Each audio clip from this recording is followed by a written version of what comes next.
What it do, flight crew? FTC. Flight team stand up. Jimmy High Roller. NBA myths we all believed were true.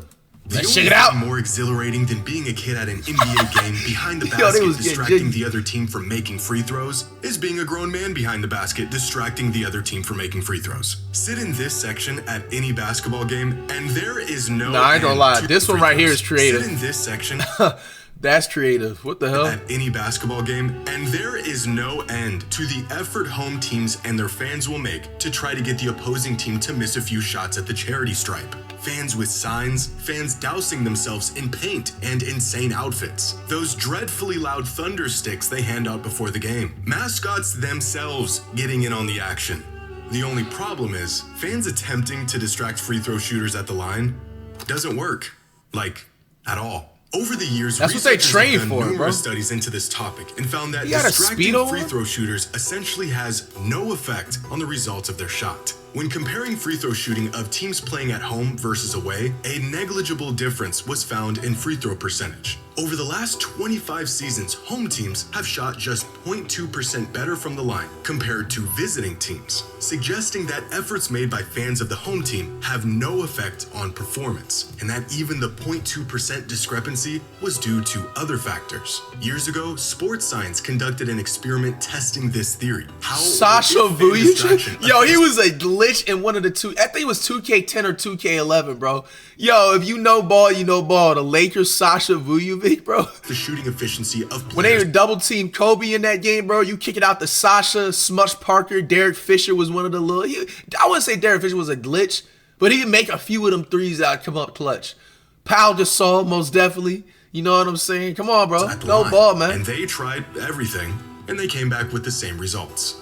It does not. Bro thought Despite the cheerleaders was effort, fans attempting to distract opposing players at the line virtually doesn't affect their performance at all. However, there is a different way fans can dramatically affect free throw shooting throughout NBA games, and that is by not going to the games. After years of attempting to create controlled environments for these studies, researchers were given the perfect sample on the effects of fan interaction and player performance due to COVID and social distancing back in 2020 and 2021, where the NBA had a season and a half of games featuring 0 fans. And after gathering the data, researchers found that free throw percentage jumped up by 3 to 4% without fans in attendance across the NBA, from about 76% to 7. Bro, in a small percentage, it definitely has an effect. But, bro, at the end of the day, they're professionals, bro. Like, I mean, even me, you know what I'm saying? Not to, brag and stuff, but, bro, I can still hit free throws getting, being distracted as well or whatever. Like, bro, it's really like a muscle memory, bro. Like, really, once you perfect it, free throws is like up there with the layups. Like, you just can't miss them, you know? 79%, a percentage that fell back down to the long-standing league average of about 75% once fans were brought back into attendance the following season. In fact, their data showed that having fans in attendance affected home teams equally as much as away teams. Overall, it was found that the largest variable that had an effect on free throw shooting was the circumstance of the game. How close the score was, how late in the game the shots were taken, and how important the free throws were. So, although there isn't much you can do as an individual to affect the outcome of free throws, if no one is in attendance and there is absolutely nothing at stake, your team might just hit those free throws. But this is just one of many misconceptions NBA fans have been led to believe for years. Some of them true, others just a myth. We'll see. Here comes an ad. 5, 4, 3, 2, 1. Today's video is to look at Leon's tickets for the added it's W skip. On December 26, 2020, during a Warriors practice, Steph Curry pulled off a nearly impossible feat. 106 Over the course threes, of right? 5 minutes, Steph hit 105 Five. Close. consecutive three-point shots. 105 in a row. Most of these shots not even touching the rim. But Steph is the greatest shooter in the world, so you would think a feat like this should be in the realm of possibility for him. And technically, it is. If we assume Steph shoots about 95% from 3 in an empty gym during practice with no defense, the chances of him making 105 threes in a row is less than 0.5%. Possible, Wow. but there might be something else going on here. After this clip surfaced, many fans began speculating the hot hand theory, an old myth that a player who makes a sequence of shots has a greater chance of continued success in the subsequent attempts. And NBA fans will be the first to tell you that the hot hand is a very real thing. We've all seen the hot hand catch fire in real time, when a few good makes seems to be the direct cause of a few more good makes. If you've played basketball, you've probably felt this yourself. Except, research says otherwise. In 1985, researchers crunched the numbers and found that there was no correlation between the success of one shot leading to greater success on the next shot. This research was groundbreaking at the time and called the idea of the hot hand a fallacy, a myth.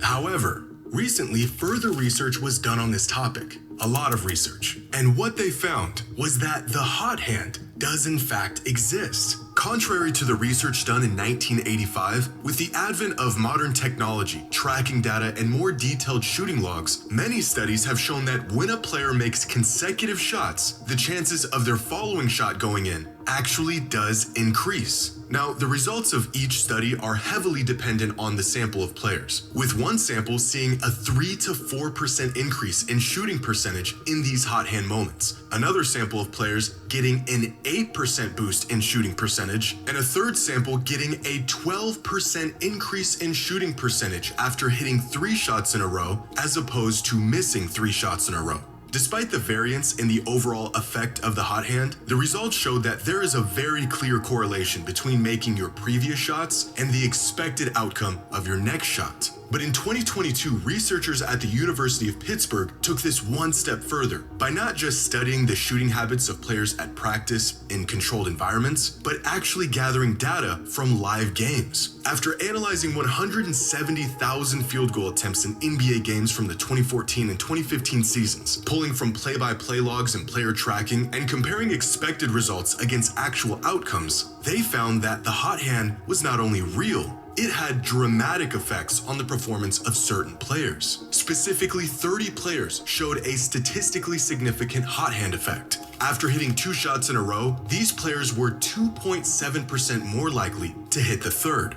After 3 straight makes, the boost grew to 4.4%. And after 4 straight makes, the likelihood of hitting the next shot jumped by nearly 6%. Their data also showed that the hot hand is not a constant around the league, but instead varies from player to player, suggesting that it's not about how good of a shooter they are or how well they can score, but rather how each player reacts psychologically after making or missing a shot. A phenomenon that was dismissed for decades, but those who've played basketball knew all along was a real thing. In general, research shows that the success of previous shot attempts does in fact increase the chances of success in the following attempts, proving the existence of the hot hand. 10 years ago, Klay Thompson set an NBA record by scoring 37 points in a single quarter. Even crazier is that he shot a perfect 13 for 13 from the field, 9 for 9 from 3, and hit both of his free throws. 37 points, 1 quarter, not a single miss. Based off of his shooting splits from that season, the chances of him pulling this off were about 0.002%. Wow. So either Klay Thompson was the luckiest man alive on that night, or his hands were on fire. No, I mean, real hoopers can relate too. We just feel like we don't miss sometimes, you know? Feel like the ocean, you know? Let that thing fly. This is 14-year-old Jeremy Gohey, one of the highest-ranked basketball prospects in the world in the class of 2028. Lately, Jeremy's name has received some extra buzz for his recent performances and the accelerated progression his game has seen over the last year. Really? But there's one quality in particular that makes Jeremy one of the most unique prospects in the world. The fact that he is 7 feet 6 inches tall. A 14-year-old running around with kids half his size. 14? And with each passing year, 7'6", bro. He's about to be like 8'2" in the league. What the? It seems that these larger-than-life prospects are becoming more and more common. Every other week, a new name popping up with a height next to it that looks like a typo. And many of these prospects aren't at playing 14? a traditional back-to-the-basket big Man, I hope he role. can stay They're healthy, facing bro. up, running in transition, and using skills that you giving usually Wemby a run for his associate with money? wings, smaller players, and perimeter guys, which has led some fans to believe that at this rate, the NBA will one day be exclusively full of mega giants at every position. Nah, yo, I ain't gonna lie. By like 2035, the NBA is gonna literally be running like nobody on the court's gonna be shorter than like 6'10". Like, they're going to be making players like LaMelo Ball seem like they're, like, puny, bro. Dead ass. It's going to be literally 2K26 Park in the NBA by 2035, bro. Everybody going to be running straight 7-4 or 5v5s. Can you imagine? In possession of skills they have no business having. I mean, bro, if you think about it, that's actually easily likely to happen, bro. Because if you look even like in the 70s and the 80s, like the tallest player on that average was like, what, 6'8", 6'9"? They didn't really start changing the NBA's dynamic on player position heights, I feel like, until like, what, Magic Johnson came into the league? You know what I'm saying? So it's like, bro, it's not going to be impossible for that. It's just when that the will it NBA happen? is heading towards being a league full of Victor Wembanyama's is a myth, at least for the foreseeable future. Finding players over 7 feet, let alone 7'6", with the tools to become serviceable NBA players is as rare today as it's ever been. In fact, finding 7-footers who can stay in the league at all is a difficult task. See, that's going to be a good ass like debate and interesting to see, bro. Because, bro, if that's the case, if there's going to be more taller like players like 7-footers and 6'8", 10s and up like that, bro, yo, injuries might skyrocket, which means we're going to have to keep increasing the technology for the recovery speed to come faster. 90. Because, bro, that's going to eventually kill the NBA. You know what I'm saying? With too many injuries, 2% of all players in the league were at least 7 feet tall. And up until about 2010, they remained about 10% of the league. But then this number slowly began to fall. Each season, pure size playing less of a factor in the league. The market share big men once had began to shrink, eventually ending up where it is today, where 7-footers make up just 6.5% of the NBA. Nearly half of where it was 35 years ago, with every inch above 7 feet exceedingly more rare. The league featuring just 1 to 6 players 7'3" or taller at any given time for the last 3.5 decades, a rate that has not increased in recent years. Now, looking into the future, there is currently only 3 players taller than 7 feet on the 2026 NBA mock draft board. 2027 also features just 1 player over 7 feet tall projected to be drafted. And if finding the oversized talent wasn't hard enough, developing it is almost impossible. Throughout the last 10 drafts, 37 players who are 7 feet or taller were drafted. Of those 37 players, 25 of them are still in the league. And of those 25, only 4 of them have a game that is even somewhat utilized on the perimeter. But this list includes every 7. I hated that they had to, you know what I'm saying, eliminate Bol, man. I feel like Bol just went to the wrong team. Entire league. If we exclude players under 7'2", then a decade worth of supersized big man talent gets reduced to just 4 players. Now, at the moment, there are 339 players who are currently listed as NBA prospects through 2027. These are players who are either being scouted by teams across the league or have NBA potential, according to analysts. Of these 339 players around the world, only 6 of them are at least 7'2". And of these 6, 1 of them is projected to be drafted. Regardless of what you see online, players with this size, let alone guard skills, are still extremely rare, and there are virtually none of them currently in the NBA prospect pipeline. So, no, the NBA will not be a league full of Wembys anytime soon.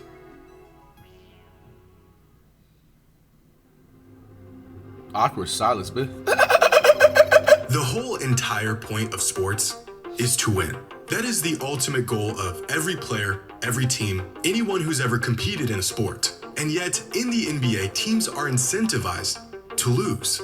Well, not all of them, just the bad ones. Since the inception of the NBA draft lottery in 1985, tanking has been a common strategy to land top draft picks and potentially climb your way out of NBA irrelevance. If you're having a bad season, might as well make it a little bit worse to better your odds at getting a top pick in the draft. But the validity of tanking and if it actually works long term is still a topic of debate. Does blowing up an entire season or two really increase the chances of a team winning more games and contending for a title in the future? That man Jordan Poole. This shouldn't even be a question, because this myth is true. Tanking for top draft picks is not only extremely effective, it is the fastest way out of the pits of NBA standings. Between 1966 and 1984, the team with the worst record in the league had a 50% chance of landing with the top pick, a coin toss.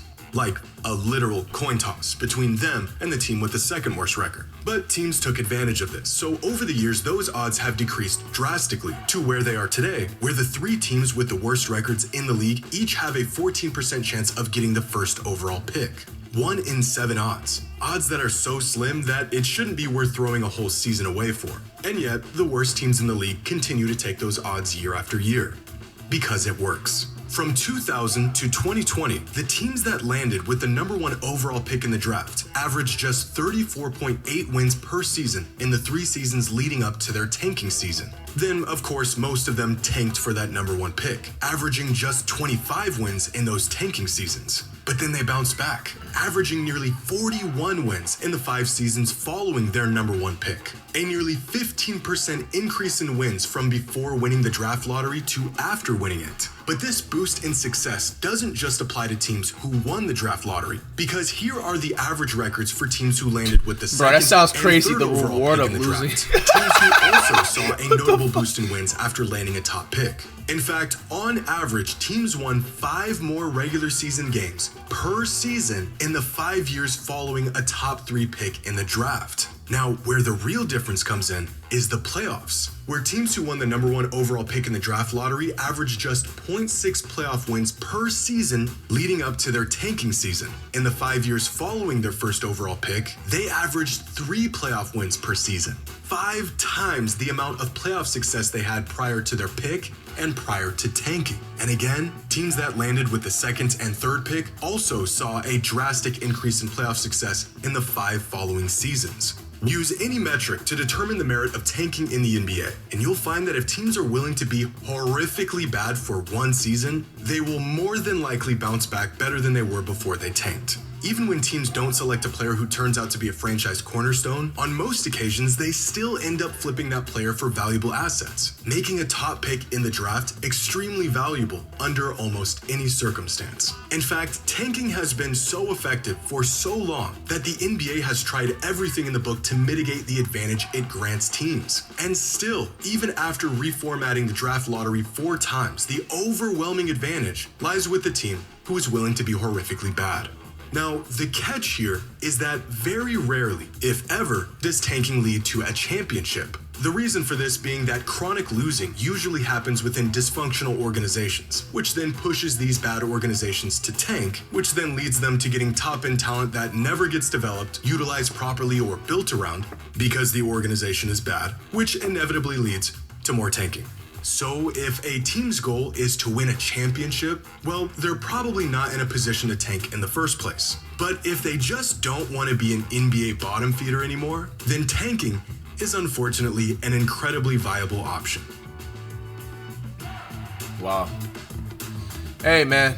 I mean, what is y'all's thoughts about everything? I mean, everybody already knew that tanking was like, bro, that gets you a higher draft pick or whatever and stuff like that. But, bro, the discussion about the 7'4s, bro, it's literally going to be 5v5, 7-footers, bro. Give it about like 10 more years. That's going to be the new dynamic, you know what I'm saying, meta of the league.